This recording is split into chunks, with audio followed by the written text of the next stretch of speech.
and welcome to another episode with Rosie, your realtor. Today we welcome Sue Ericky back. Today she's going to be talking about some of the documents you will need with certain transactions. Hi, Sue. Hi, good morning, everyone. How are you? I'm good. How are you? Welcome back. Thank you so much for having me again. I'm excited to be here. And I'm excited to have you back.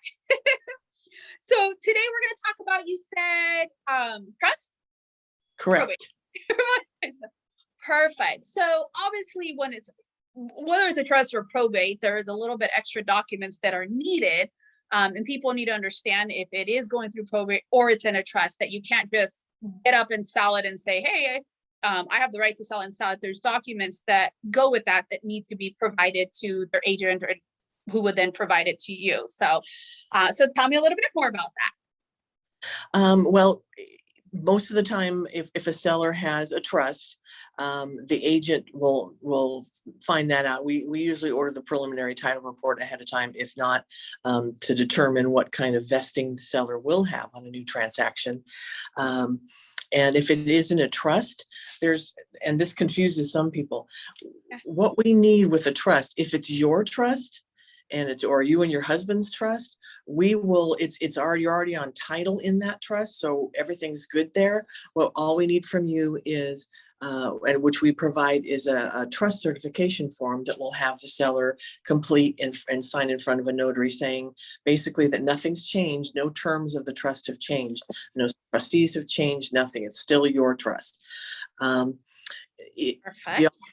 is that if it's not your trust and it's your parents or some loved one that's passed away and you become a successor trustee, that means that in the trust itself, you were named as the hand of the trust upon incapacitation. They could be, have dementia or something, still be alive, or most commonly is death, which means that you are taking over as successor trustee for that seller.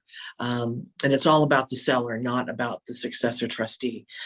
We would need additional documentation for that, because we need to know who's granted the authority to sign on behalf of the trust in the trust itself. So we would ask for a copy of the trust from the agents or from the sellers. And then we would also, on top of that, to confirm basically who has authority, and then have them sign a trust certification, just like if it was individual too. That's very important to get started, because we need to type escrow instructions and paperwork having the correct signature lines on it for who's got the authority to actually act on behalf of the trust.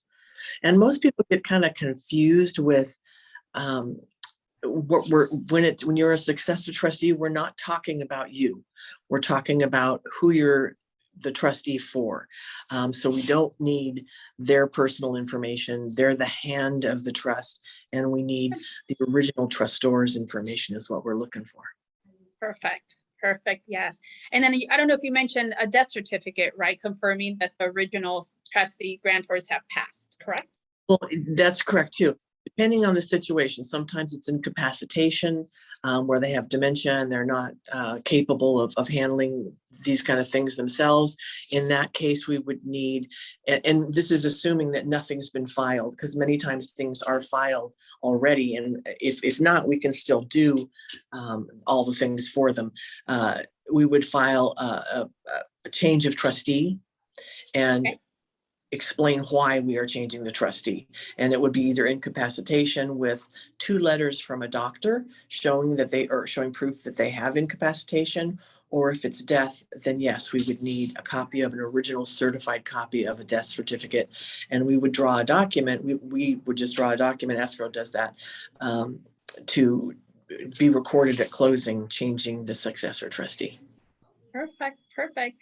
Now, and I know in some cases, obviously the attorney drafts up the long trust that has everything in it, who's the successor trustee, who gets what they have, and so forth. But oftentimes the attorneys will do that trust certificate just with the basic bullet points. Will you guys accept that, or do you always want to use your own form? A trust, well, it depends. It depends on how old it is. Okay. It's not us necessarily. It's the title company that we work with.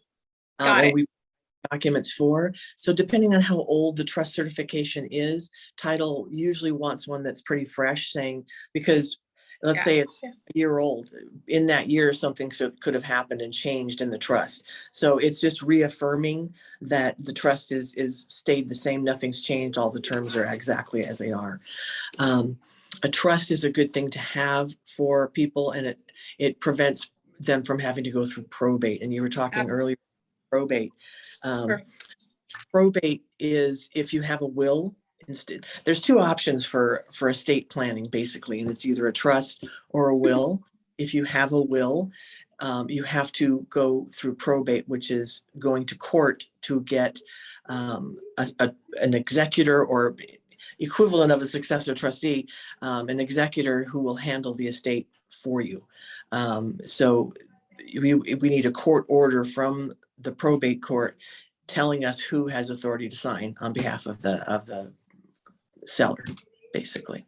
Absolutely, absolutely. And why would somebody get a trust is so that they could avoid probate, right? Because even if, I think there's a misconception. Someone thinks, well, I'm married. If one of us dies, the other one gets everything. Yeah, typically, but you still need to go to probate, right? Like to prove it. That's exactly correct. If you are married, husband and wife, and one of you dies, that's great. The other one, if you're vested correctly, the other one does get your percentage.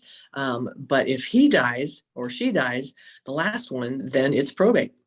Absolutely. Especially when someone buys a house and they get married later, never added the spouse, and now you pass. Obviously, in most cases, and I say most because I've seen exceptions to everything.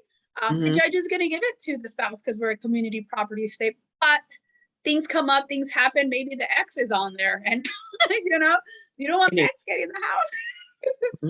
Well, perfect. Anything else you'd like to add to that? Nope, I'm just grateful to have this time with you guys and let you know. I like I said, I've been doing this a long time. I've been in the industry since 1996, and I love what I do, and I'd love to help you anytime anyone needs any help with anything. They're welcome to call me. I can do net sheets for them. I can walk them through questions and concerns that they have about stuff. So even if they don't have an escrow with me, I'm happy to help. Oh, well, that's definitely greatly appreciated. And I know in some of these trust situations, they want to do the changing of the titles, or a kid's gonna get it, and they may not necessarily need an agent, but they do need an escrow company to make sure everything transfers properly. So, if they wanted to contact you direct for an escrow, what is the best way to get a hold of you? I would say email or give us a call. My information's here. My email, the best email is that's what I'm sitting in front of all day long. So do it This all.com, or you're also welcome to call anytime. I've got two assistants that are amazing, Shauna and Ariana, and they're right there to help as well. Perfect. So yeah, there's Sue at allvalleyescrow.com, and her office number 805-584-9596, also on the screen. You're not going to go wrong with them. They definitely have your best interests at heart. So happy to help. okay, well, thank you again so much for coming back on, and all your knowledge. I know escrow people tend to be such a wealth of knowledge, so we certainly appreciate your time because I know you're a busy lady. So thank you again, and I look forward to seeing you again in the future. Thank you so much, Rosie. You have a great day.